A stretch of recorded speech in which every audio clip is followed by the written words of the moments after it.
Hello, happy hey Teves, and welcome back to the tutorial of how to make a WebSocket server in Node.js from complete nothing. So, in the last tutorial, we started writing our string that we want to send to our client, and to do that, we have to encode a buffer in a certain format. So, in the last tutorial, we discussed that how to determine the length of what we need to write, but we didn't actually write it yet. And this tutorial will hopefully finish that up. So, as mentioned, just a quick recap of what we have to do.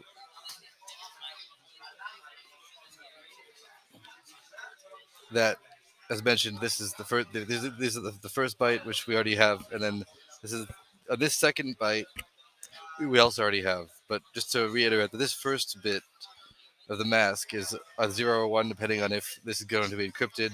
If it's a 1, then this is included. But in this case, this is going to be 0, so therefore this whole thing is skipped.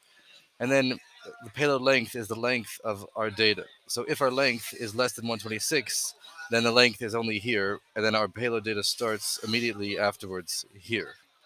But if our payload length is going to be 126, between 126 and 2 to the power of 16, then this becomes 126. And then we add an extra 2 bytes here, and we put the length here. So what we did before is we added the extra 2 bytes. We left space for the 2 bytes, offset equals 4, but we didn't actually write the length into those 2 bytes, which we need to do. And so too, if our payload length is between 2 to the power of 16 and 2 to the power of 64, then then from here we need to add an additional 8 bytes and then write the payload data after that, which we made the offset equal to 10, which is here, if since there's no masking key, which is here, you say this is 4, 8, 12, and then this is the 12th and then 11th, which is at index 10, which is the offset 10 here.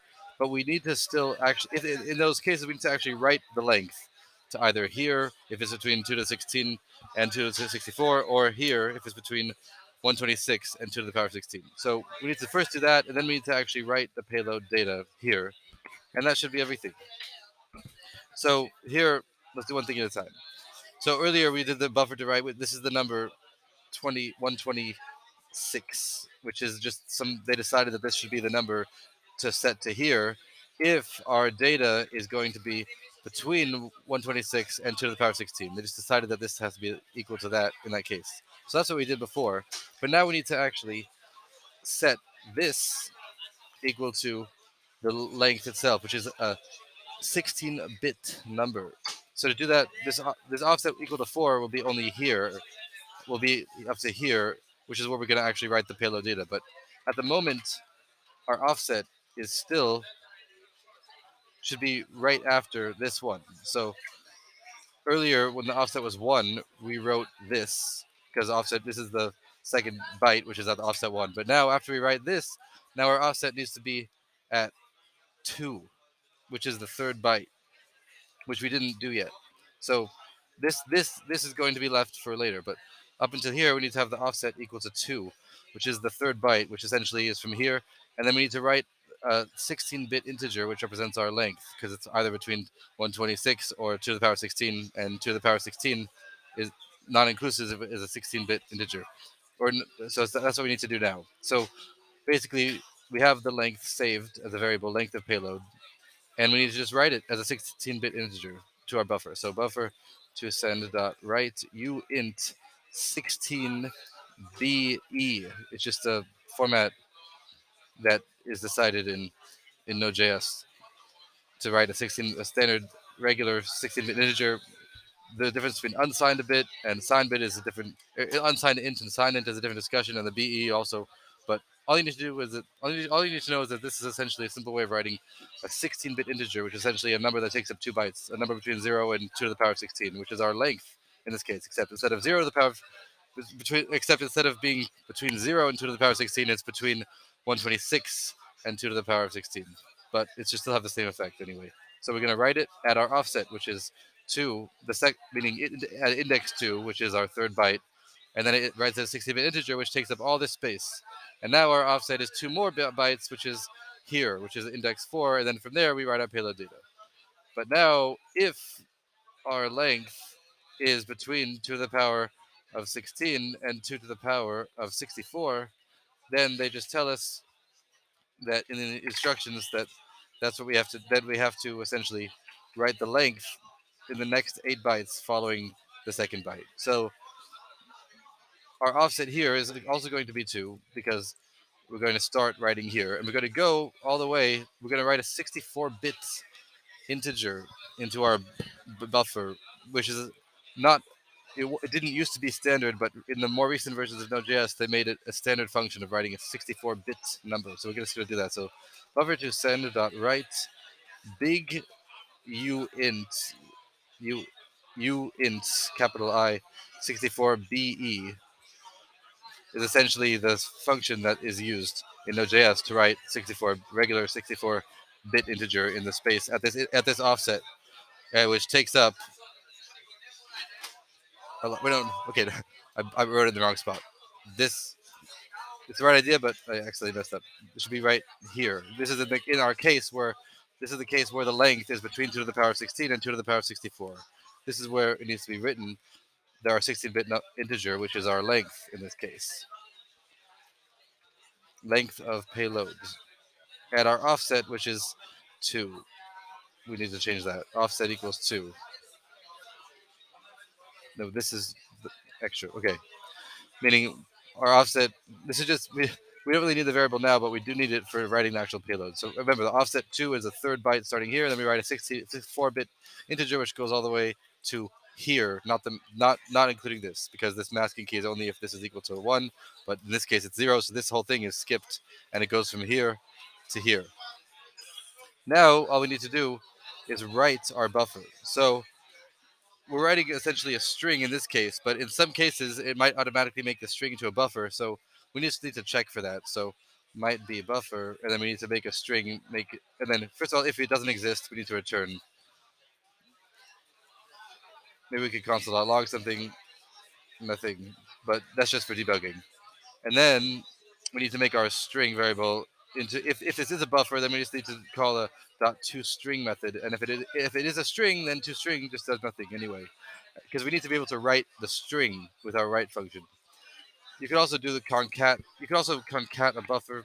There's also ways to write a buffer directly, but the simplest way is just to write our string. So this is now we actually write our payload, which is buffer to send dot write the actual data, which is our string at the offset, which is either depending on offset depends. It depends what it is. Offset might be directly at the third byte, index 2, which is here, and then the payload data will write to here, or it might start writing here at index number 4, which is the fifth byte, and on, or it might start writing here, which is the 11th byte at index number 10, and on. And then we need to return our buffer, in our case, since we're making a helper function, buffer to send.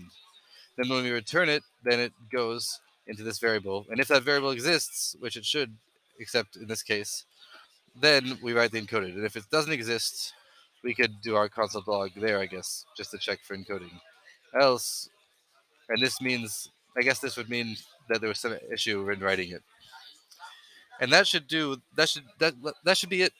This is pretty much all you need. 126 lines of code. Oh, look at that! It's divine providence. 126. That was the number that we. That was the number that the payload length that depends it, and then we did it all in 126 lines of code.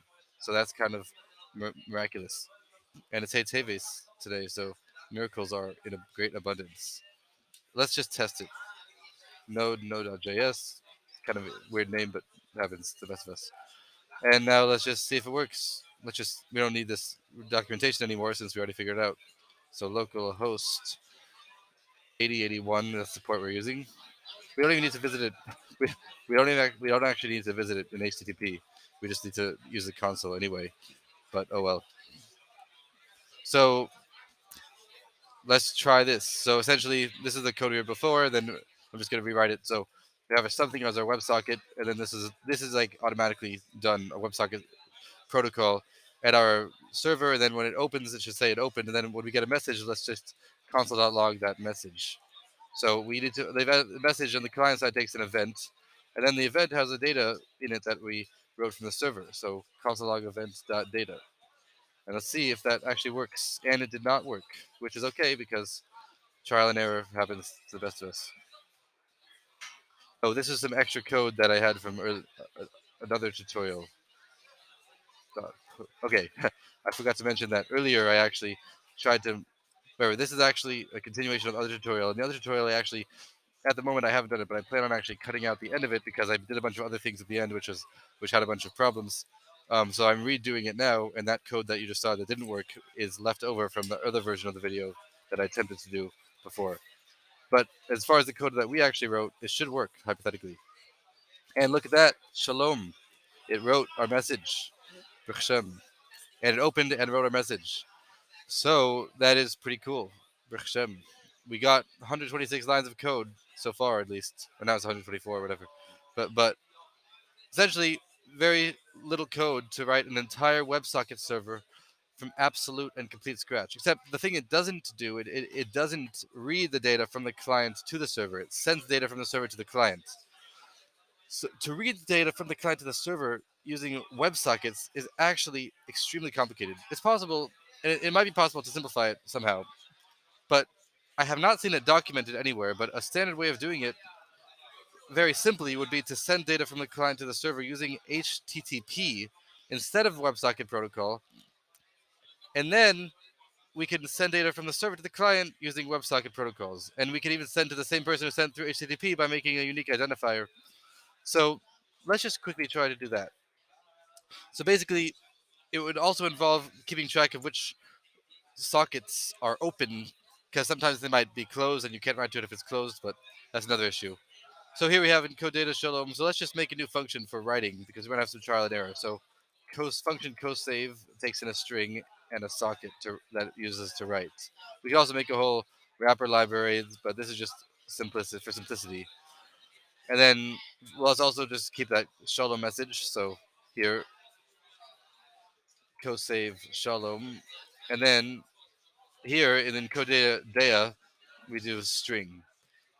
So let's attempt to make a quick server thing where anyone who goes to the website with HTTP, it will broadcast some message to all the clients, just for proof of concept that you can use HTTP and WebSockets together. Meaning you can send data from the client to the server through HTTP, possibly through even a post request, and even with header information with like a unique identifier or a token or something. And then you could use the WebSocket protocol that we just did to very simply to just write the data from the server to the client and to notify people that things happened, etc. So this is a very simple implementation. Hopefully, let's just make an array of sockets that are currently connected. Because every time this callback happens an upgrade, this is every socket connection which stays open. So we can use the same object and put it to an array. So var adons, adanim, because adon is Hebrew for sockets. Because in the Mishkan in the desert, basically they used sockets for the walls. They made these big pillars, and then they had them go into sockets on the ground, and that's what held up the tabernacle, the Mishkan in the desert, which was a dwelling place for the Creator. And so too, when we make an app that spreads Torah using these WebSockets, then we're transforming the computers and the servers into a dwelling place for the Creator's energy. Anyway, so we have our own array, and then whenever someone connects, if it's a valid connection, let's add them to that array. So dot push socket. And technically, we do need to remove them from the array if they disconnect, but that is a little more complicated, and we're just going to ignore it for now, for simplicity's sake. And then we're just going to make it very simple that anyone who goes to the server with HTTP, it will send a message to all of the adanim, to all the sockets that are currently connected. So adanim dot for each, and then have our variable, then just, and now we need to use our new cosave function to do that, and we can just do some trial and error in there. So cosave, and then our current a message. Let's just do like let's just do like a message like happy hate TVs or something, and then make something that's like different every time, like plus date dot now or something, and then pass in our socket object.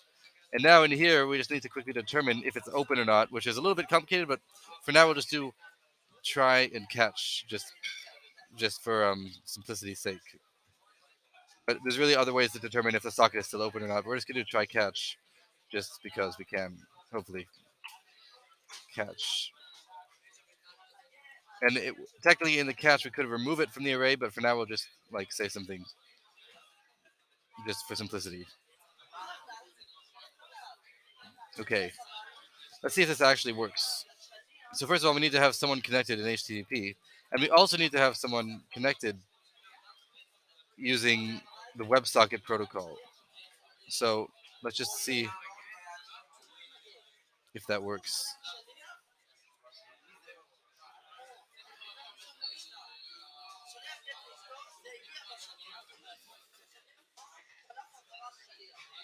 Start it over. Okay. So first we need to connect, and we got our. Oh, we didn't get our opening message. That's something. Let's just test that. Something. Okay. Well, something happened, which was okay because we could. Oh, we have to. Okay. In our when we send our solid message, we actually have to pass our socket object that we're sending it to. That's pretty obvious. And in fact, since we did that, let's just also console.log the error message, so we can just see if anything else happens. Hopefully it won't, but just in case. Okay, let's try this again. We don't need to refresh the page. We just need to in the console to connect again. Actually, maybe we should refresh the. No, let's just refresh the page. Restart the server. Just simplicity. Now let's reconnect, and we got our message. Now let's try refreshing the server. See if anything. Okay, that's not going to work. And we need to open our other page and refresh that other page. That's not connected. This is actually a little bit complicated. Okay, have to find the page that's not the page that we're on currently. We just double check. Okay, this is a different page. And if we refresh this page, hopefully the console on the other page. Oh no, okay, that messed up. You get, I think you hopefully you get the idea of what's happening. We're trying to just determine if it'll send the message of to our socket server. So you know what? I'm just gonna dock it here so we can determine what page we're actually on. Okay. Now let's see if we refresh this page if anything actually happens. Look at that. It said Happy Hate Teves and it sent a message. I'm not sure why I did it 2 times, but that's another issue that can be looked into. But the point is, I just want to keep it very simple regarding the HTTP part. The point is, that was just like mainly a proof of concept that when someone connects via HTTP, then you can use a server to write to the WebSockets that are still there. And then once you write to the WebSockets, I think this is. I think it did this because we have two separate sockets on the same thing, but we refreshed the console. Anyway, the point is that you can use this method without actually receiving data from the client to the server using the WebSocket protocol. You can receive the data using HTTP, and then you can use a server to send the data to the client using the WebSocket protocol. So just to summarize, this is an entire functioning WebSocket server in Node.js from scratch, at least regarding sending data from the server to the client using the WebSocket protocol. And you can receive data using HTTP and use your imagination regarding how to parse that data, etc. And you can make unique identifiers for each socket, and then you can only send it to those sockets that have the unique identifier, or you can make validation tokens, etc. The limit is the sky and beyond. So happy Hey Teves, and let the Mashiach come right away.